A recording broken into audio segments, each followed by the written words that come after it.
Everybody, this is Fragger and Jeff, and this is Final Fantasy 13-2. All right, let's do it. See, you actually played Final Fantasy 13. I played a lot of it. I never got around to beating it, but I played like the first 10 levels or so. Oh, okay. It's a good a lot game. of levels. I mean, good in the sense that it's a lot of fun to play, and this story makes absolutely no sense. So, like traditional JRPG standards. Yeah, pretty much. Yeah. I did not play 13, so I was confused. It literally starts, by the way, giant battle. I'm like, what?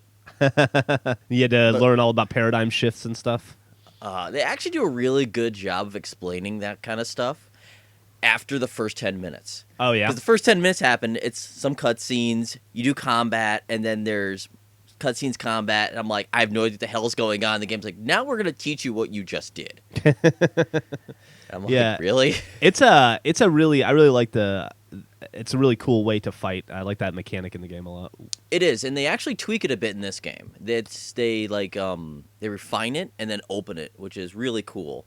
Oh, the really? main thing that they do is that you really only have 2 party members. Okay. Which is the first thing. So you don't have like a ton of people to manage. Mm-hmm. But it has this idea where you can actually capture monsters, enemies that you fight, yeah. Yeah. And then they can be a third role that'll then help you the entire time. And you can level them up too. And then you can feed other monsters to them and shit, right? Yes. That's pretty awesome. It is. It actually really changes the dynamic of the game. Like, because I'm about 8-10 hours into the game right now. Mm-hmm. They introduced that at about 6. So you kind of learn the game, and then it goes, by the way, here's some monsters you can play with now. I'm like, that's actually pretty cool. Have you done any chocobo racing yet? I've not done chocobos, but I absolutely love, because the way the game kind of sets it up is you get chocobos after you've cleared an area. Okay. So you can freely explore it without, being in random battles. Yeah. And I just laugh every time. It's absolutely hilarious. The music, everyone's like, "Oh my god, chocobo!" Yeah. Absolutely hilarious, and I've been laughing every single time. How is the Moogle guy? You know what? Usually they annoy me. Yeah. Doesn't he Not find in this treasure game. for you though? He does. He's kind of like by the way, there's some shit over here, and you're like, "Oh, cool, Yeah. thank you." And he doesn't talk that much either, or do the annoying Moogle thing that they did in, I think it was 10. They were annoying in, or which one were they annoying in? I don't remember. I don't remember. They were really annoying in one game. Mm-hmm. But they don't really do that in this game, which is kind of cool. But the one thing that is amazing, though, is this is the 3rd Final Fantasy game in the 360, right? Yeah, I believe so. This is the first one with a decent list of achievements.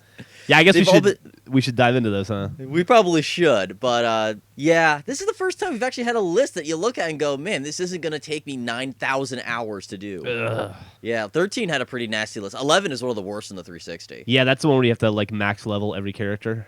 In an MMO. Yeah. Yay. That's But this one, not bad. You could pretty much do this all in one playthrough, and there's like a level select too. Oh, good. So there you go. All right, well let's take a look at some of them. The one thing that this does do is the descriptions aren't descriptive, which suck. Is it one of those where like after you get the achievement, the description changes for it to make sense? No. They don't even do that. You just kind of have to know what you're doing, and I'm going to try to explain these as best I can. Okay. So first off, we have Chocobocoholic, which is this crazy lady that you find who's dressed like a chocobo, and is like, I'm a chop, and you're like, what the hell are you? She scares the hell out of you the first time you see it. I had nightmares. She's insane.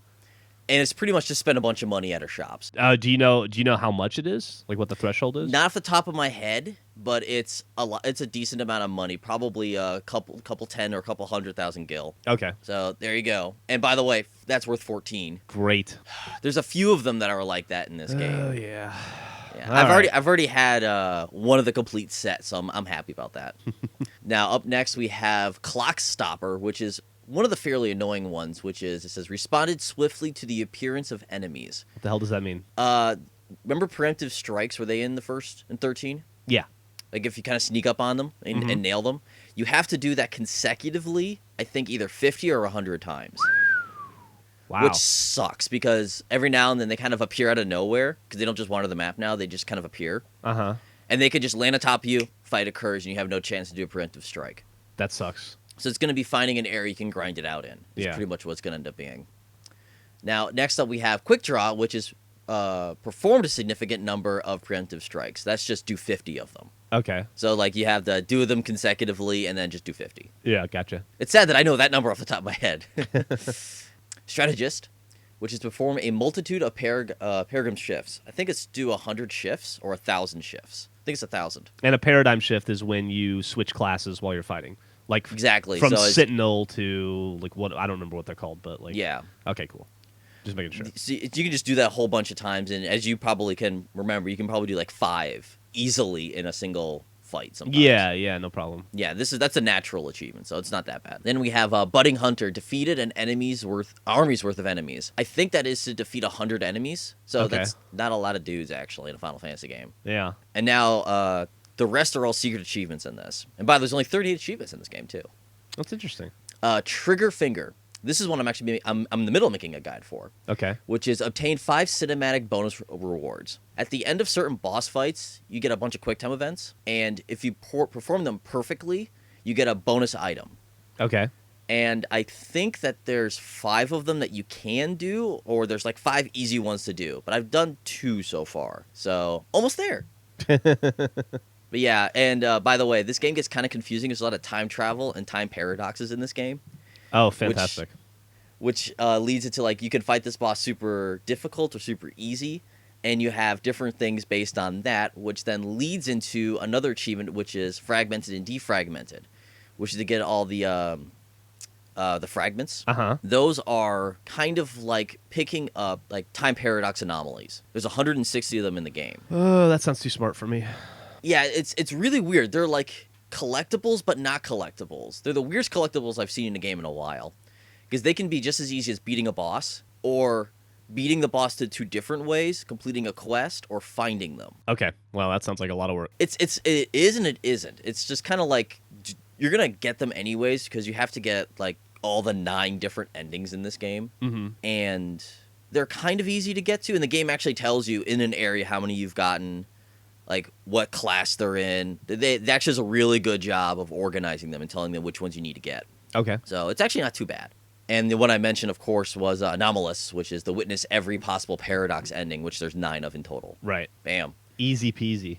Yeah, it's going to be easy to do. Yeah, don't worry about it. Then we've got Giant's Fist, which is to dealt 99,999 damage in a single attack.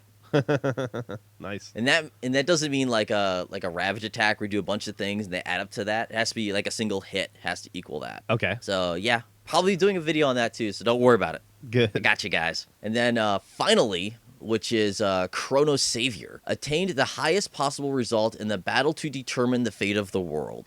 Okay. That's a very long description. I Yeah. think that means get 5 stars on the final boss. Okay.